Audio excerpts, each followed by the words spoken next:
चलिए जी, आज जो है हम जो कि चैप्टर स्टार्ट किया हुआ है द हेक्सापोडा एंड मायरियापोडा, तो उसका जो है वो आज थर्ड पार्ट है, ठीक है, वो कंटिन्यू है। तो आज इसके जो है वो नेक्स्ट कुछ जो पोर्शन है उसको आज डिस्कस करेंगे।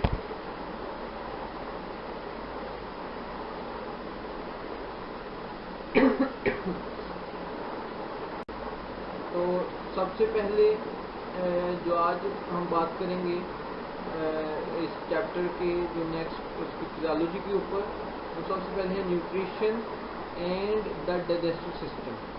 ठीक है, कि जो एनिमल्स हैं इस ग्रुप के वो फीडिंग कैसे करते हैं, फूड को हासिल कैसे करते हैं और फिर उसको डाइजेस्ट कैसे करते हैं। तो क्या the diversity of insect feeding habits parallels the diversity of insects themselves. क्या जितनी डाइवर्सिटी इंसेक्ट्स के अंदर है उतनी ही इनकी फीडिंग हैबिट्स में की भी डाइवर्सिटी है। ठीक है, कि मतलब हर जो इंसेक्ट का ग्रुप है उसकी जो फीडिंग हैबिट है वो दूसरे से डिफरेंट है। कुछ इंसेक्ट हैं वो कार्निवोर हैं, कुछ जो है वो हर्बीवोर हैं, कुछ जो प्लांट के जो सैप है सैप फीडर हैं, कुछ जो है वो ब्लड सक करते हैं, ठीक है ना, वगैरह वगैरह। तो इनमें जो फीडिंग हैबिट्स हैं वो डिफरेंट हैं। There are many variations on mouth parts of insects. के जो इंसेक्ट्स के जो माउथ पार्ट्स हैं उनमें भी बहुत सी वेरिएशंस पाई जाती हैं, but the mouth parts are based on a common arrangement of structures.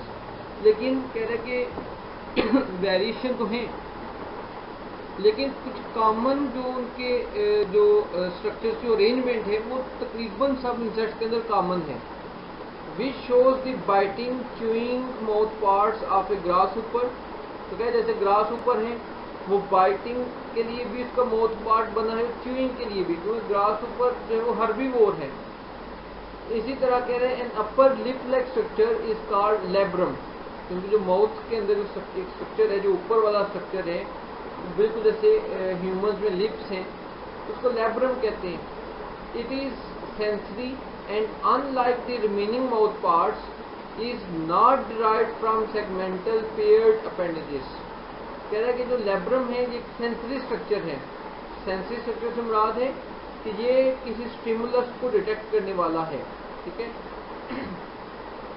कह रहा है कि ये जो है ये पेयर्ड अपेंडेजेस से नहीं बनता, मतलब ये पेयर्ड स्ट्रक्चर नहीं है, सिंगल ही है। उसके बाद है जी mandibles. Mandibles are sclerotised chewing mouth parts. ठीक है, तो ये स्क्लेरा की तरह, छिलके की तरह के हैं और च्यूइंग में चबाने वाले हैं माउथ पार्ट्स। ठीक है, they usually bear teeth for grinding and cutting and have a side to side movement. ठीक है, इनमें दांत जो हैं वो खुराक को ग्राइंड, पीसने के लिए और कट करने के लिए मौजूद होते हैं। ठीक है, जो मैंडिबल हैं। फिर एक स्ट्रक्चर है maxilla, have cutting surfaces and palp that are sensory and food holding structures. ठीक है, फिर मैग्जिला हैं वो भी कट करने के लिए, और जो पाल्प्स हैं वो सेंसरी भी हैं और फूड जो उन्होंने जिनको खा रहे हैं उसको पकड़ने, कैप्चर करने के लिए भी यूज होते हैं। तो ये डिफरेंट स्ट्रक्चर्स हैं जो कि माउथ पार्ट में मौजूद होते हैं। कौन कौन से? लेब्रम है, ठीक है, उसके अलावा मैंडिबल है मैंडिबल के अलावा मैग्जिला और जो पाल्प है। ठीक है, ये डिफरेंट स्ट्रक्चर्स हैं माउथ के अंदर जो मुख्तलिफ फंक्शन फॉर्म करते हैं।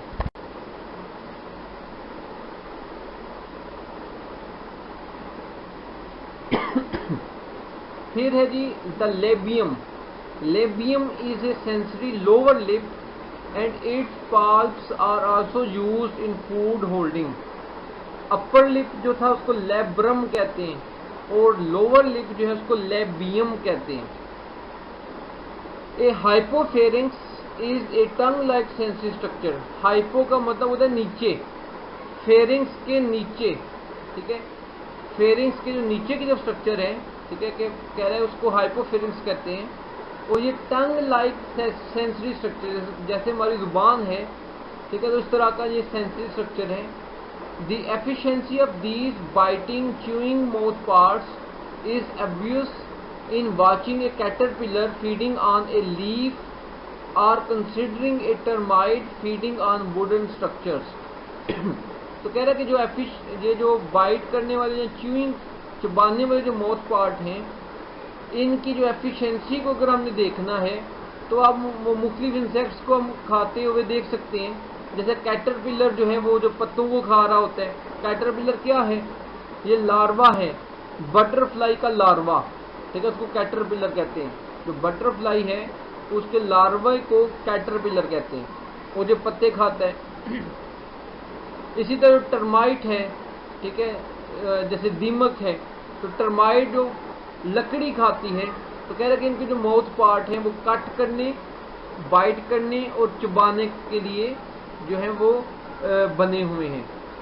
The structure of mouth parts is modified in insects that suck liquid food, although the basic arrangement of mouth parts is retained. कह रहा है कि जो माउथ पार्ट के जो स्ट्रक्चर है इंसेक्ट्स के अंदर, ठीक है, बहुत से इंसेक्ट्स हैं, वो लिक्विड फूड को सक करने, चूसने के लिए भी हैं. जैसे कोई ब्लड के ऊपर फीड करता है, कोई सैप जो पौधों या दरख्तों के अंदर जो उनका लिक्विड है, सैप फीडिंग करते हैं. कह रहे there are many variations in sucking mouth parts. In mosquitoes 6 stylets are formed from the labrum, hypopharynx, mandibles and maxilla and are used to purse flesh and suck blood. कह रहे कि फिर जैसे mouth part में variation है जो blood को या लिक्विड को सक करते हैं. जैसे मॉस्किटो है, उसका जो माउथ पार्ट है वो उसमें 6 मतलब पार्ट पर वो मुश्तमिल है. स्टाइलेट्स उसको कहते हैं, 6 पार्ट्स पर हैं. कौन कौन से? Labrum, hypopharynx, mandibles and maxilla, ठीक है, जिसमें लेब्रम और हाइपोफेरिंग्स एक एक होते हैं, जबकि मैंडिबल और मैक्सिला पेयर की शक्ल में होते हैं.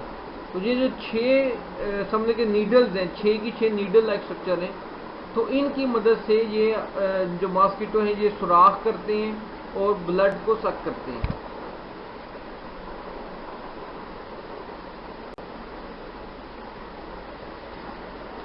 उसके बाद कह रहे हैं in the butterflies and moths the maxilla form a long coil tube that is use to suck nectar from flower. Butterflies और मोथ्स क्या होते हैं जी? जिनको पतंगे कहते हैं आमतौर पे. तो कह रहे जो बटरफ्लाइज और जो मोथ्स हैं, इनके जो मैक्सिला हैं वो लॉन्ग और क्वाइल ट्यूब की तरह हैं, ठीक है, क्योंकि इन्होंने फीड करना होता है फूलों के नेक्टर पर. फिर the house fly has sponging mouth parts. The labium is expanded into a labellum, ठीक है. क्या है? इसका जो माउथ पार्ट है वो स्पंज की तरह है, स्पंज में सुराखदार, ठीक है. इनका जो लेबियम है वो नॉर्मल लेबियम की निस्बत एक्सपेंडेड होता है, जिसको लेबिलम कहते हैं.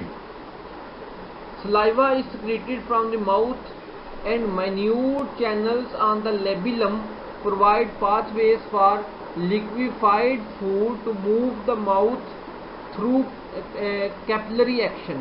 कहेंगे जो सलाइवा है वो माउथ से निकलता है और एक माइन्यूट चैनल, माइन्यूट भी इंतहाई छोटा सा बारीक जो रास्ता है, चैनल है ऑन द लेबिलम में, ठीक है. उससे क्या होता है कि वो जो लिक्विफाइड फूड है, मतलब लिक्विड फॉर्म में जो फूड है, वो माउथ में उस छोटे से सुराख या रास्ते के जरिए माउथ में दाखिल होते हैं, कैपिलरी एक्शन के जरिए, ठीक है.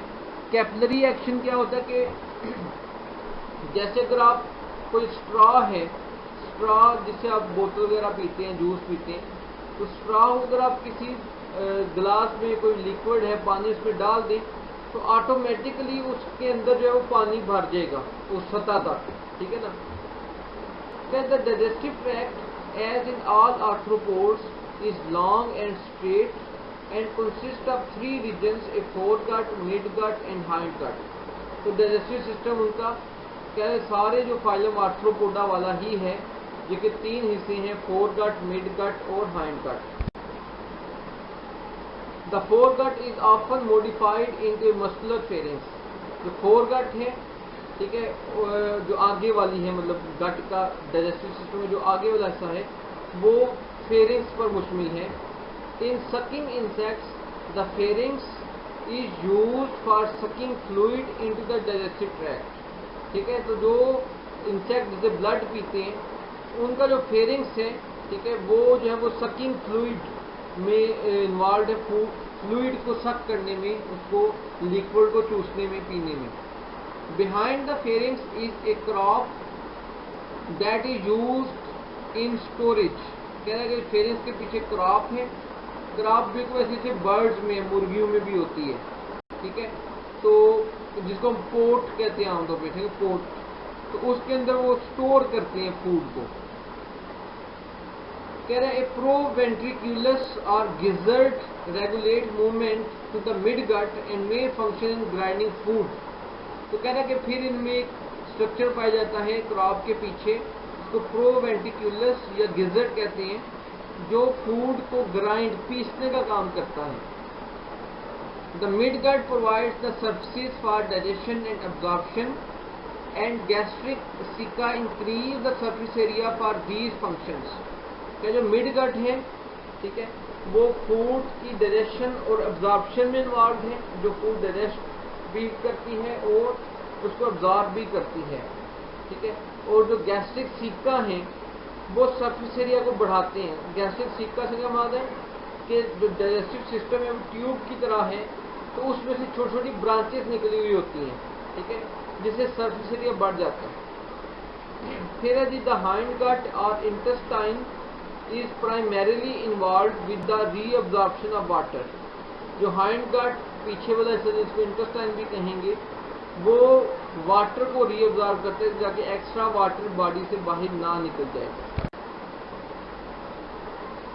उसके बाद अब बात करते हैं gas exchange. Gas exchange with air requires a large surface area for the diffusion of gases. In terrestrial environments these surfaces are also avenues for water loss. कह रहा है कि ये जो गैसेस हैं वो आमतौर पे तो उनकी बॉडी में डिफ्यूजन के जरिए ही चली जाती हैं, लेकिन खुश्की पे एक नुकसान भी है कि इन्हीं बॉडी सरफेस से जो वाटर है वो बॉडी से बाहर भी निकल जाता है। जैसे हमारी स्किन से वाटर बाहर निकल जाता है गर्मियों में, ठीक है ना।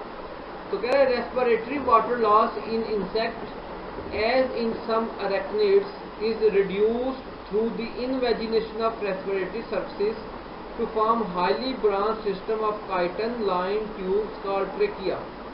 कह के पानी को बचाने के लिए इनमें क्या होता है कि इनका जो रेस्पिरेटरी सरफेस है, मतलब जहाँ से रेस्पिरेशन होनी है, वहाँ पे क्या होता है कि काइटन की बनी हुई ट्यूब्स वहाँ पे बन जाती है, काइटन की बनी हुई, जिनको हम ट्रेकिया कहते हैं। तो उससे क्या होता है कि जो वाटर लॉस है वो नहीं होता, या कम से कम वाटर लॉस होता है। Trachea open to the outside of the body through spiracles.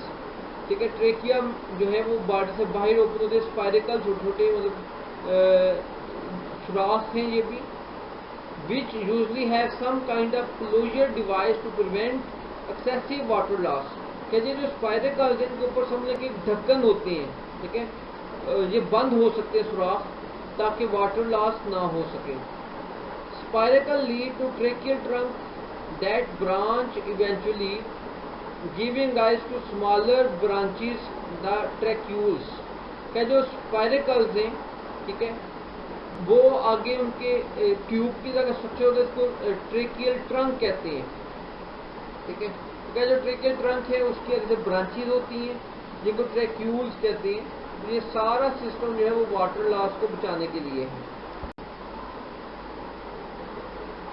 Ctenidia are rings or spiral thickenings of tracheal trunks that keep trachea from collapsing and allow lengthwise expansion with body movements। क्या जो टेनिडिया जो है वो भी ring या spiral thickenings हैं tracheal trunk पर। ठीक है, ट्रेकियल ट्रंक के ऊपर जो है वो स्पाइरल थिकनिंग है या रिंग की तरह के स्ट्रक्चर हैं, जिससे क्या होता है कि ट्रेकिया कोलैप्स, ट्रेकिया जो है जो ट्यूब है वो मतलब गिरती नहीं है। कोलैप्स का लफ्ज़ी मतलब गिर जाना, ठीक है, मतलब उसको सपोर्ट देने के लिए रिंग्स हैं वहां पे।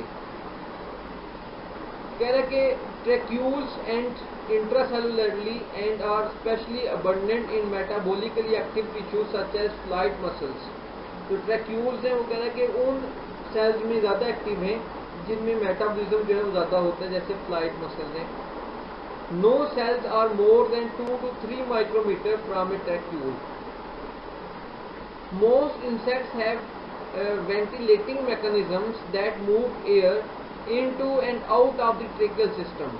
या जो मुख्तलिफ इंसेक्ट्स हैं इनमें वेंटिलेशन सिस्टम भी है, मतलब वेंटिलेशन के लिए मतलब गैसेस का जो एक्सचेंज करेंगे।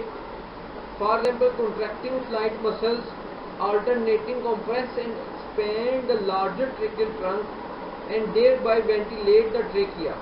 तो वो क्या करते हैं, जो ट्रेकियल ट्रंक है उसको एक्सपेंड मतलब फैलाना और कॉम्प्रेस, ठीक है, कॉम्प्रेस करते हैं फिर एक्सपेंड करते हैं, फिर कॉम्प्रेस फिर एक्सपेंड, जिससे क्या होता है भी तो जैसे हवा को पंप कर रहे हैं, ठीक है, जिससे वो मसल्स जो हैं वो रिलैक्स रहते हैं। In some insects, carbon dioxide that metabolically active cells produce is sequestered in the hemocoel as biocarbonate ions। कह रहे कुछ इंसेक्ट्स के अंदर जो कार्बन डाइऑक्साइड है वो मेटाबॉलिकली एक्टिव सेल्स बनाते हैं। ज़ाहिर है जब भी सेल्स में मेटाबॉलिज्म होगा उसमें कार्बन डाइऑक्साइड बनेगी, तो कह रहे कि उसको वो सेक्वेस्टर्ड हीमोसील के अंदर कन्वर्ट करते हैं, किसमें, बाइकार्बोनेट आयन में। तो कार्बन डाइऑक्साइड जो वेस्ट है उसको कन्वर्ट करते हैं बाइकार्बोनेट आयन में और उसको हीमोसील के अंदर रखते हैं। As oxygen diffuses from the trachea to the body tissues and is not replaced by carbon dioxide, a vacuum is created that draws more air into the spiracle. This process is called passive suction। कह रहे कि होता ये normally क्या होता है, सांस oxygen या एयर बॉडी के अंदर दाखिल होती है और फिर बॉडी से बाहर निकलती है। तो कह रहे चूंकि इनमें कार्बन डाइऑक्साइड बाहर नहीं निकलती, उसको हीमोसील में ये बाइकार्बोनेट आयन में कन्वर्ट कर लेते हैं।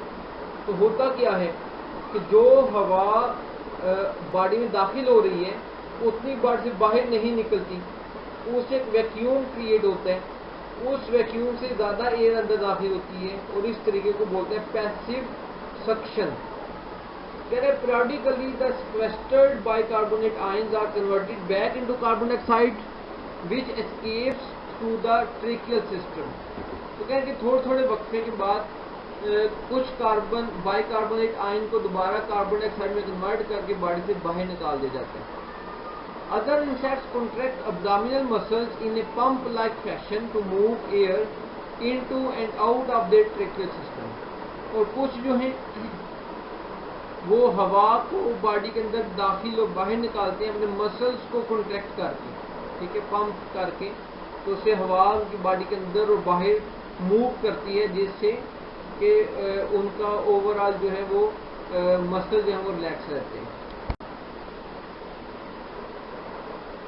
अब ये माउथ पार्ट्स जो हमने बात की थी, तो स्पेशलाइजेशन जो हमने बात की थी इसकी बटरफ्लाई की, तो कह रहा है कि इसमें आप देख सकते हैं कि इसका जो मैक्सिला है वो बिल्कुल क्वाइल्ड है, ठीक है, काफ़ी क्वाइल है और काफ़ी लॉन्ग है क्वाइल। इसकी मदद से ये फूलों का नेक्टर, बटरफ्लाई जो फूलों का नेक्टर जो है वो सक करती हैं। In many aquatic insects spiracles are non functional and gases diffuse across the body wall.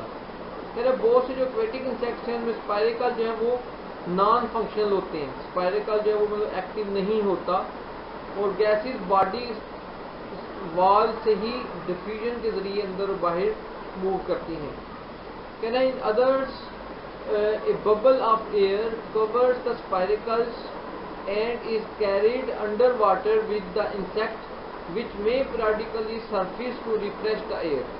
कहता है कि कुछ के अंदर क्या होता है कि उनके जो स्पाइरिकल के इर्द गिर्द जो है वो हवा का एक बबल वो बना लेते हैं, ठीक है, जैसे आप च्युइंगम खाते हुए एक बबल बनाते हैं तो उस बबल के अंदर हवा होती है, तो उस तरह स्पाइरिकल के इर्द बबल बनाते हैं, इसमें एयर मौजूद होती है और उस वो बबल को लेके वो पानी के नीचे भी चले जाते हैं और उसके अंदर बबल के अंदर जो हवा होती है उसको अपनी बॉडी के अंदर और बाहर यूज करते हैं, और फिर थोड़े थोड़े वक्फे के बाद फिर सरफेस के ऊपर आते हैं और ताज़ी हवा, फिर उसका नया बबल बनाते हैं और फिर नीचे चल जाते हैं पानी के।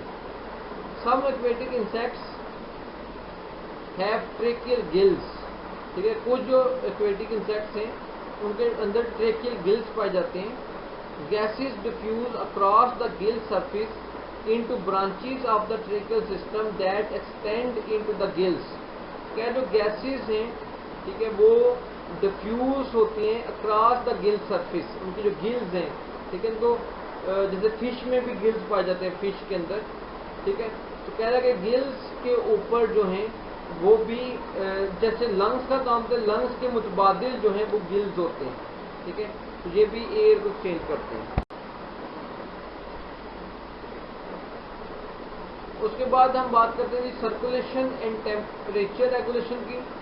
क्या the blood vessels of insects are less well developed, blood distribute nutrients, hormones, waste and amoeboid blood cells, participate in body defence and repair mechanism. Blood का आपको पता है कि सारा काम है सर्कुलेशन का, ठीक है, और blood is not important in gas transport, इनमें ब्लड है वो ऑक्सीजन को कैरी नहीं करता। Virtually all insects warm themselves by basking in the sun or resting on warm surfaces। अब ये अपने को गर्म किस तरह करते हैं बॉडी को, तो ये बास्किंग, धूप में मतलब बैठते हैं या गर्म सरफेस, मतलब दीवार गर्म है, कोई पत्थर गर्म है, मट्टी गर्म है, उस पर बैठ जाएंगे। Because they use external heat sources in temperature regulation, तो ये एक्सटर्नल हीट सोर्सेज को यूज करते हैं।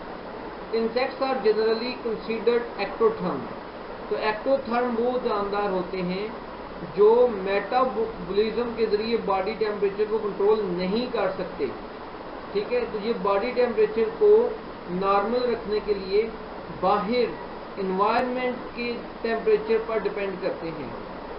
कह रहे other insects can generate heat bye rapid contraction of light muscles, a process called shivering thermogenesis. तो कह रहे कि कुछ इंसेक्ट्स हैं जो मसल्स की मूवमेंट के जरिए हीट प्रोड्यूस कर सकते हैं और इसको बोलते हैं shivering thermogenesis. Metabolic heat generated in this way can raise the temperature of thoracic muscles from near 0 to 30 degree. कह रहा कि अगर उनका बॉडी टेम्परेचर 0 था, 0 था, तो इस तरीके से शिवरिंग थर्मोजेनेसिस से वो उसको 30 डिग्री तक बढ़ा सकते हैं। Because some insects rely to a limited extent on metabolic heat sources, they have a variable body temperature and are sometimes called heterotherm. तो कह रहे इसका बॉडी टेम्परेचर फिक्स नहीं है, जैसे इंसानों का फिक्स है जी 37 है, ठीक है ना, इनमें फिक्स नहीं है, ठीक है, क्योंकि ये अपना मेटाबॉलिक हीट प्रोड्यूस नहीं कर सकते उस तरह से। Insects can also cool themselves by seeking cool, moist habitats। इसी तरह जब टेम्परेचर को कम करना हो ये ठंडी और नमी वाली जगहों पे चले जाते हैं। हनी बीज can cool A hive bye beating their wings at the entrance of the hive. जो उनका हनी बी का जो शायद जो छत्ता होता है, हाइव बोलते हैं छत्ते को, तो उसको अगर ठंडा रखने के लिए उसके अंदर एग्स भी हैं, उनके बच्चे भी हैं, तो कह रहे हैं कि वो क्या करती हैं, जो हनी बीज हैं वो हाइव की एंट्रेंस पर आकर अपने विंग्स को फड़फड़ाती हैं ताकि उससे हवा पैदा हो, थोड़ा सा टेम्परेचर कम हो। The circulating cooler outside air through the hive, उससे भी ठंडी हवा परों के जरिए को अपने हाइव के ऊपर से गुजारती हैं जिससे टेम्परेचर थोड़ा कम हो जाता है।